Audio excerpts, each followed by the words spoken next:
নিজৰ প্ৰাপ্য দাবীত আচলতে আজি 6টা দিন ধৰি অন্বেষণ কাৰ্যসূচী ৰূপায়ণ কৰা লাকুৱা তাপ বিদ্যুৎ প্ৰকল্প যি ঠিকাভিত্তিক কৰ্মচাৰীসকলৰ অন্বেষণ কাৰ্যসূচী বৰ্তমানে অব্যাহত আছে আৰু যিটো আচলতে আলোচনা আছিল প্ৰায় 4 ঘণ্টা আলোচনা এক প্ৰকাৰ বিফল হৈছে বুলি ক'ব লাগিব আৰু বিভাগীয় কৰ্তৃপক্ষৰ লোক উপস্থিত আছিল দুখনকৈ জিলাৰ যি প্ৰশাসনিক লোক উপস্থিত আছিল তাৰ পাছতো আচলতে অন্বেষণকাৰীসকলক আচলতে যি তেওঁলোকে প্ৰতিশ্ৰুতি দিব লাগিছিল প্ৰতিশ্ৰুতি আচলতে দিব নোৱাৰিলে তাৰ পৰিপ্ৰেক্ষিতত ইতিমধ্যে যি তেওঁলোকৰ অন্বেষণ কাৰ্যসূচী আজি 6টা দিনে অব্যাহত আছে আৰু মই পোনে পোনে অন্বেষণকাৰী লোকসকল আছে মই তেওঁলোকৰ ওচৰলৈ গৈছোঁ দুখনকৈ জিলাৰ যি প্ৰশাসনিক লোকসকল আহিল তাপ বিদ্যুৎ প্ৰকল্পৰ গুৱাহাটীৰ পৰা উচ্চপদস্থ বিষয়া আহিল এইচাৰ আহিল তাৰ পাছতো কিন্তু আপোনালোকক আশ্বস্ত কৰিব পৰাকৈ কোনো এটা তেওঁলোকে আশ্বাস দিব নোৱাৰিলে তাৰে ফলশ্ৰুতিত বৰ্তমানেও আপোনালোকে অন্বেষণ কাৰ্যসূচী ৰূপায়ণ কৰিছে আলোচনা আচলতে বিফল হোৱাৰ কাৰণ কি হ'ব পাৰে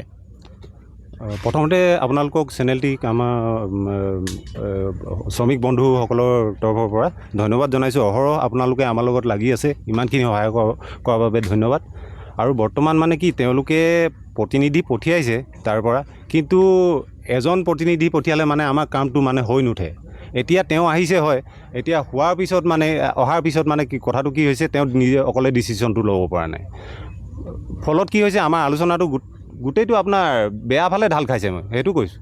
মানে বেয়া ফালে ঢাল খাব এতিয়াতো আপোনাৰ লেবাৰ কমিশ্যনাৰো আহিছে তেওঁলোকে আমাক লৈ এনেকুৱা এটা পৰ্যায়লৈ ঠেলি দিবলৈ বিচাৰিছে গতিকে মই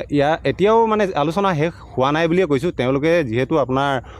ঊৰ্ধ্বতম কৰ্তৃপক্ষৰ লগত কথা পাতি আছে মই এটা ভাল ৰিজাল্ট আহিব বুলিয়ে মই ধৰিছোঁ মানে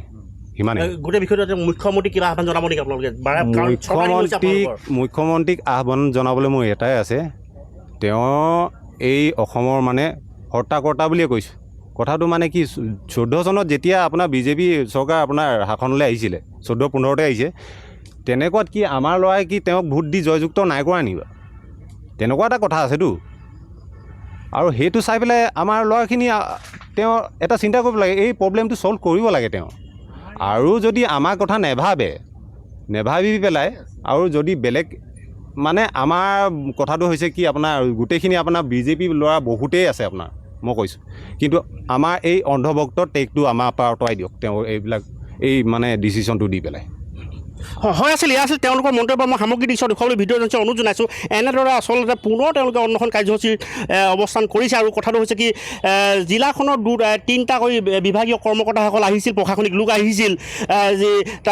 তাপ বিদ্যুৎ যি বিজুলী ভৱনৰ বিষয়া উপস্থিত আছিল কিন্তু তাৰ পাছতো যি 4 ঘণ্টা ধৰি যি আলাপ আলোচনা হ'ল তাৰ পাছতো আচলতে তেওঁলোকে এইসকল প্ৰতিবাদকাৰীক তেওঁলোকে আচলতে প্ৰতিশ্ৰুতি দিব নোৱাৰিলে তাৰে পৰিপ্ৰেক্ষিতত পুনৰবাৰ তেওঁলোকে অন্বেষণ কাৰ্যসূচী ৰূপায়ণ কৰিছে আৰু এই ক্ষেত্ৰত আচলতে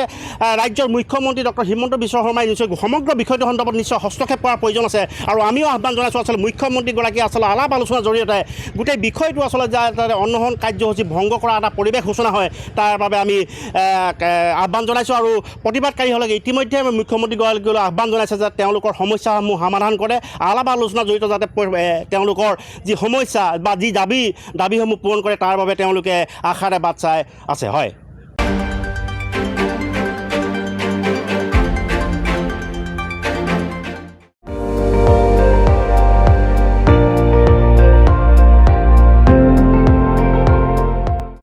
আপুনি চাই আছে ND24 সৰ্বশ্ৰেষ্ঠ নহয় সৰ্বোত্তমৰ দৌৰা